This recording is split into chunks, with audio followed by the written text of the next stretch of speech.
Two telcos, namely MTN and Nine Mobile, are reportedly building chatbots, which they plan to release to the market. This, according to an unnamed source that spoke to Business Day. The paper also reported that chatbots are also being planned by some fast-moving consumer goods companies.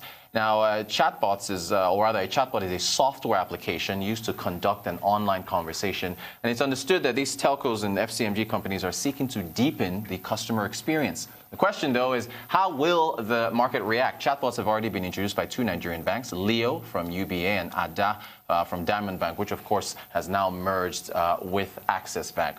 Joining me to discuss this is Fisayo Durojaye, an associate at EchoVC Partners, an early-stage and growth technology venture capital fund. Fisayo, good morning to you. Why would telcos and FMCGs be looking to launch chatbots, do you think? I mean, I think for me, it's more likely going to be an effect of the coronavirus pandemic and the attendant effect to go digital to continue to support your customers.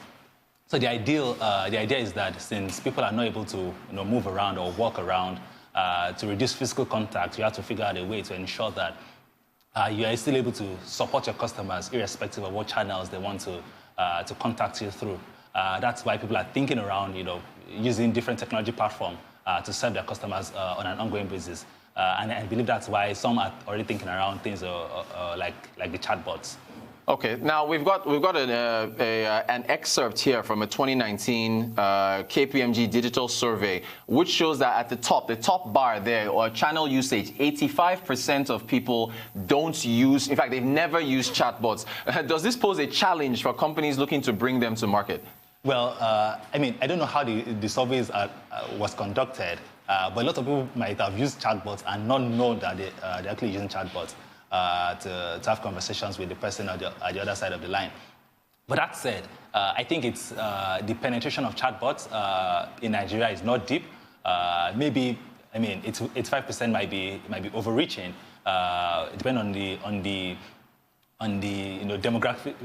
demographics of the people that have been surveyed, right? But hey, the penetration of chatbots across Nigeria is still very abysmal. People still like to talk to make a call to to some call centers and talk to a real human being that can understand their challenges and address it while they stay on the call, right? So I believe that's it. But again, it shows that people are not necessarily open. Not open, but the penetration of chatbots is still not deep enough across Nigeria. Okay, so what do you think would have to happen for interactions with chatbots in Nigeria to increase the scale?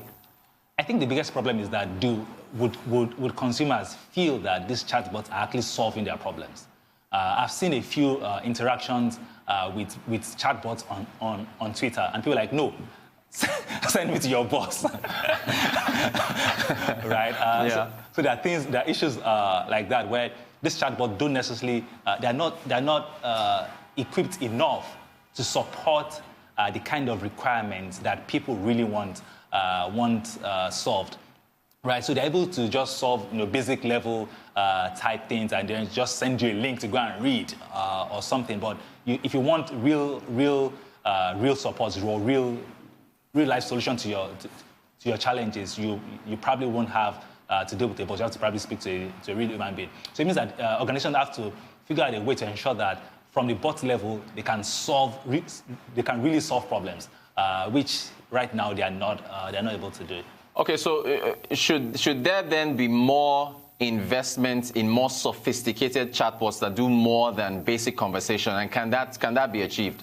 So again, for you to have chatbots that work, so it means that you have to figure out a way to ensure that the data that the chatbot has ingested is sufficient, right? So there's a lot of machine learning type data ingestion from the programmers building these chatbots, right? So when that is done, right, then it means that they can continue to support. So for you to be able to deepen the help that chatbots are able to provide, it means that from your own backend, you have to figure out a way to ensure that all the information that the chatbot needs to support customers, from different people. So a customer request from Lagos is probably going to be different from a customer request from Taraba, right? So how do you figure out a way to ensure that the chatbot is deep enough, is diverse enough, has enough information to be able to solve problems across this wide range of people?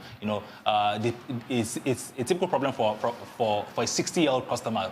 It's probably not going to be a problem for a 20-year-old customer, right? So how do you ensure that these chatbots have enough information to be able to solve that problem? I mean, it requires a lot of data ingestion, a lot of information gathering and support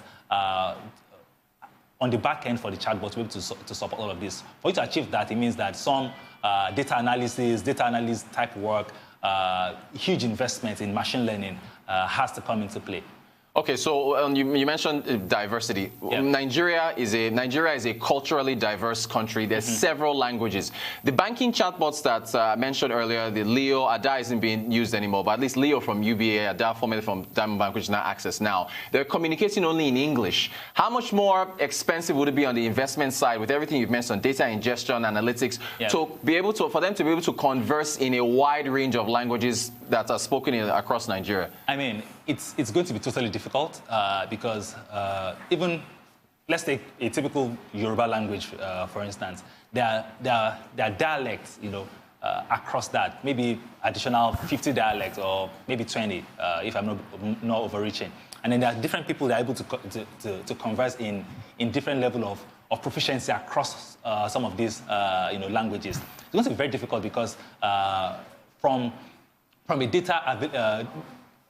available data, right? I'm not sure how much of Yoruba language is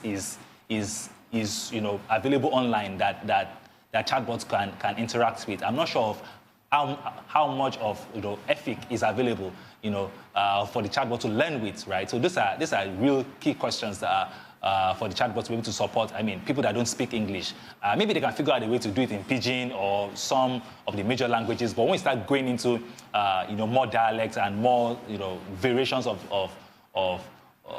one of the three major languages, it becomes a lot more tricky. And of course, chatbot becomes a lot useless if you can't necessarily have conversation with the person that needs to have conversation with. All right, we've only got about a minute to go. Based on what we've discussed now and everything that's involved, should this be a priority item for a telco or FMCG? I mean, it's a nice to have. Hey, I can put my record that, yes, I have a chatbot as well. But to figure out a way to support customers, it might be easier to create some remote call center type locations in less expensive locality. Rather than put your call centers or support centers in Lagos, put them in Enugu, put them in Taraba, where cost of labor is significantly cheaper, where people can address other people's questions, and then it comes at a significantly cheaper cost to you than try to figure out a way to do it in Ikoyi, Lagos, right? Where the cost of real estate is too high, even for the bank or the FMCG to handle. So I would say let's learn how to crawl before we fly or something, right? So that's my view. Fantastic stuff. Fisayo Durojaye, associate at EchoVC Partners, thank you so much for giving us your thoughts on this report coming from Business Day that some telcos are possibly investing in chatbots. You're watching the Global Business Report here on the Rise News.